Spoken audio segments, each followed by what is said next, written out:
നെടുമ്പാശ്ശേരി വിമാനത്താവളത്തിൽ യാത്രക്കാരുടെ പ്രതിഷേധം. ഇൻഡിഗോയുടെ ബഹ്റൈനിലേക്കുള്ള വിമാനം വൈകിയതിനെ തുടർന്നായിരുന്നു പ്രതിഷേധം.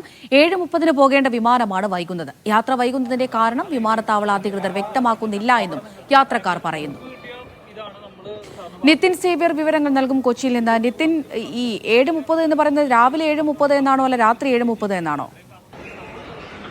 വൈകിട്ട് 7:30 നെടുമ്പാശ്ശേരി വിമാനത്താവളത്തിൽ നിന്നും ബഹ്റിനിലേക്ക് പോകേണ്ട ഇൻഡിഗോയുടെ വിമാനമാണ് യാത്ര തുടങ്ങാൻ ഏറെ വൈകിയത്. ഇതിനെ തുടർന്ന് യാത്രക്കാർ അവിടെ വിമാനത്താവള അധികൃതരുമാക്കിയായി സംസാരിച്ചിരുന്നു. അവർ 6:30 തന്നെ ചെക്ക് ഇൻ ചെയ്ത ആൾക്കാരാണ്, ബോർഡിംഗ് അടക്കം കഴിഞ്ഞ ആൾക്കാരാണെന്നാണ് അവർ പറയുന്നത്. പക്ഷേ അവരോട് എന്തുകൊണ്ടാണ് യാത്ര വൈകുന്നത് എന്ന് കൃത്യമായ ഒരു കാരണം വിമാനത്താവള അധികൃതർ പറയുന്നുണ്ടായിരുന്നില്ല. പിന്നീട് ബഹ്റിൻ വിമാനത്താവളത്തിലെ ചില സാങ്കേതിക തടസ്സങ്ങൾ മൂലമാണ് ഇത്തരത്തിൽ വിമാനം പോകാത്തതെന്നായിരുന്നു അവരോട് പറഞ്ഞിരുന്നത്. പക്ഷേ അവർ പറയുന്നത് ബഹ്റിൻ വിമാനത്താവളവുമായി ബന്ധപ്പെട്ടിരുന്നവർ, പക്ഷേ അവിടെ അത്തരത്തിലൊരു സാങ്കേതിക തടസ്സമില്ല എന്നാണ് പറയുന്നതെന്നാണ് പറയുന്നത്. ഏതായാലും 9-9:30 കൂടി തന്നെ ഇവർക്ക് യാത്രക്കാർക്ക് ഭക്ഷണവും മറ്റുമൊക്കെ നൽകിയിട്ടുണ്ട് എന്നാണ് നമ്മൾ മനസ്സിലാക്കുന്നത്. പിന്നീട് 10 മണിക്ക് നമ്മൾ ഈ യാത്രക്കാരുമായിട്ട് ബന്ധപ്പെടുന്നത് വരെ ഈ വിമാനമൊന്നും പോയിട്ടില്ല. പിന്നീട് ഈ വിമാനത്താവള അധികൃതരുമായി നമ്മൾ ബന്ധപ്പെടാൻ ശ്രമിച്ചെങ്കിലും അതിന് കൃത്യമായി വിമാനത്തിന്റെ കാര്യത്തിൽ കൃത്യമായൊരു മറുപടി ഇതുവരെ നമുക്ക് തന്നിട്ടില്ല.